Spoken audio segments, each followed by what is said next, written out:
Western Nations और western media houses का कहना है कि इंडिया में डेमोक्रेसी खत्म हो रही है। हिंदुत्व और प्राइम मिनिस्टर मोदी की पॉपुलैरिटी को लेकर काफी सवाल उठ रहे हैं। चलिए इस वीडियो के थ्रू जानते हैं कि दुनिया भर में क्या क्या नैरेटिव्स चलाए जा रहे हैं और उन्हीं के नैरेटिव्स के थ्रू जरा उन्हीं को आईना दिखलाया जाए। चलिए जानते हैं कि क्या इंडिया में सही में डेमोक्रेसी बैकस्लाइड कर रही है। यूरोप का कहना है कि मणिपुर कॉन्फ्लिक्ट हिंदू और क्रिश्चियन के बीच की कॉन्फ्लिक्ट है। इंडिया में क्रिश्चियन और मुस्लिम कम्युनिटीज पे अटैक होते हैं, चर्चेस बर्बाद किए जा रहे हैं। इंडियन गवर्नमेंट की पॉलिसी डिस्क्रिमिनेटरी और इनटॉलरेंट है। Indian government anti Muslim laws लेकर आ रहे हैं और ये सारे नैरेटिव्स उस जगह से आ रही हैं जहां पर ग्रेव ह्यूमन राइट्स वायलेशन की हिस्ट्री है। इंडिया में 1943 के बंगाल फेमिन, खाने को यहाँ अनाज नहीं था और विंस्टन चर्चिल ब्रिटिश मिलिट्री को चावल भिजवा रहा था और ये डेमोक्रेसी की बातें कर रहे हैं। अरविंद केजरीवाल के अरेस्ट में जर्मनी का स्टेटमेंट आता है, we believe fair legal process will be followed.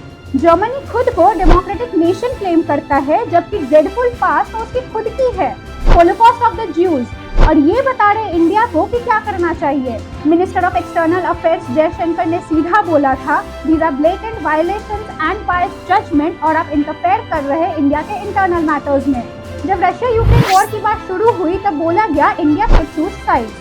Waste को चाहिए था कि इंडिया यूक्रेन के साथ खड़ा हो, चाहे वो कितना भी तेल रशिया से ले, लेकिन यूक्रेन के साथ खड़ा इंडिया ही हो। लेकिन इंडिया ने नेशन फर्स्ट का स्टैंड लिया। रशिया ने सबसे पहले इंडिया को सस्ते दाम में तेल ऑफर किया, तो नेशनल इंटरेस्ट में इंडिया ने रशिया के साथ अपना रिलेशन कंटिन्यू किया, और करे भी क्यों ना, one old friend is better than two new friends. Bangladesh war के दौरान सबमरीन यूएसएसआर से ही आई थी, तो इंडिया ने अपनी यही पुरानी दोस्ती रशिया के साथ कंटिन्यू करी, और यही बात वेस्ट को पसंद नहीं आया। Minister of external affairs Jaishankar कहते हैं कि पहले ये आदत थी कि वेस्ट इंडिया को ज्ञान देगा और इंडिया सुन लेगा, पर अब इंडिया इमर्ज हो चुका है। अब इंडिया अपने वेट के अकॉर्डिंग बात करता है। यूएस ने मणिपुर कॉन्फ्लिक्ट पे कहा था वी कैन हेल्प, कांग्रेस के अकाउंट सीज होने पर अपने नैरेटिव्स दिए, केजरीवाल के अरेस्ट में टिप्पणी करी। अब बात करते हैं यूएस के अंदर की डेमोक्रेसी की। गन वायलेंस, हर छोटे बड़े बुजुर्ग के हाथ में गन है, बच्चे बच्चों को मार रहे हैं।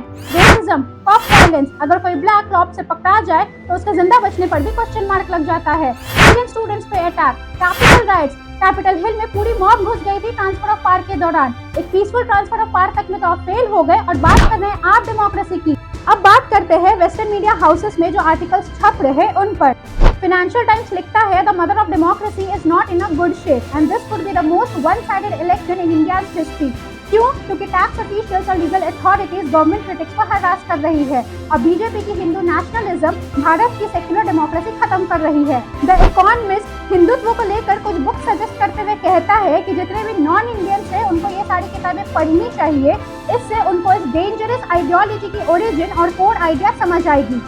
डेंजरस आइडियोलॉजी यानी हिंदुत्व। द इकोनॉमिस्ट का ये भी कहना है कि इंडिया की पूरी मीडिया ही नेशनलिस्ट मीडिया है, मतलब अगर हम बीबीसी और सीएनएन के नैरेटिव्स ना एक्सेप्ट करें तो हमारी नैरेटिव्स ही गलत है। द टाइम्स क्लेम करता है that there is a darker side to Modi ji's popularity. क्यों? क्योंकि पीएम मोदी हिंदुत्व को एम्ब्रेस करते हैं और वो इंडियंस को बताते हैं कि अब हमारा टाइम आ चुका है। उनके नेशनल आइडियोलॉजीज माइनॉरिटीज को डिस्क्रिमिनेट करते हैं क्योंकि सरकार कुछ ऐसे कानून ला रहे हैं जो माइनॉरिटीज के अगेंस्ट है, जैसे सीएए, ट्रिपल तलाक एबॉलिशन, यूसीसी। और साथ में ये भी कहता है कि जिस तरह से अपोजिशन को जेल में रखा गया है, PM Modi was intolerant of the opposition. इस पे मैं दो चीजें कहना चाहूंगी। पहला कि अगर मोदी जी इंडियंस को ये विश्वास दिला रहे हैं कि अब हमारा समय आ चुका है तो इसमें मुझे कुछ गलत नहीं लगता है, क्योंकि हम अपने देश में यही तो चाहेंगे कि हम अपने कल्चर को आगे रखें, क्योंकि इस देश की कल्चर ही इसकी ग्राउंड आइडेंटिटी है। दूसरा, अरविंद केजरीवाल का अरेस्ट। हमारे देश में मनी लॉन्ड्रिंग जैसे एक्ट्स काफी स्ट्रिक्ट लॉज है और इसमें बेल पाना इतना आसान नहीं होता है, चाहे वो एक कॉमन मैन के लिए हो या कोई पॉलिटिकल फेस, कानून सबके लिए बराबर है। And to conclude, prime minister Modi is the only full time majority prime minister who has not imposed a precedent rule out of law and order, and this is a huge sign of Prime Minister Modi being as democratic as possible. और भारत की democracy western Nations या western media के कुछ भी लिख देने या बोल देने से खराब नहीं हो जाएगी, क्योंकि हमारी डेमोक्रेसी का कॉन्स्टिट्यूशनल पार्ट हम लोगों से ही है। और लास्टली पीएम के खुद के वर्ड्स को कोट करते हुए, even B.R. Ambedkar cannot change the Indian constitution now.